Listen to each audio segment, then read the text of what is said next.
kakatapos ko lang magtinda. Nakapagligpit na rin ako, nakapag-ayos na ako. At ang dami rin nangyari ngayong araw.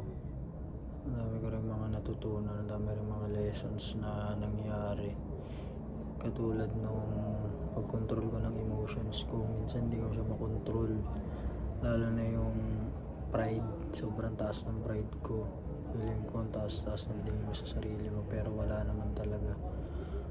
Alam mo yun, ego. Yun.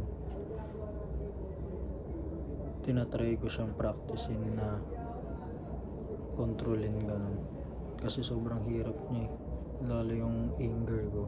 Sobrang hirap kontrolin talaga. Kaya yun yung pinapractice ko ngayon. Tapos yun talaga. Tapos ngayon, mga nangyari ngayon sa dito sa tindahan, ang tumal ngayon January.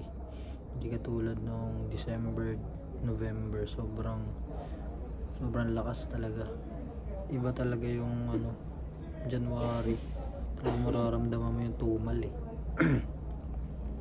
Grabe yung tumal ngayon. Kung noon December nakakaubos ako, ngayon wala. Hindi ako masyado nakakaubos. Kaya yun. Pero tuloy-tuloy pa rin tayo kahit ano mangyari. Tuloy-tuloy pa rin. Tapos sa natin dito sa progress natin, tapos yung progress na natin, yung mga matututunan natin doon sa pagpapatuloy natin, diba? Ngayon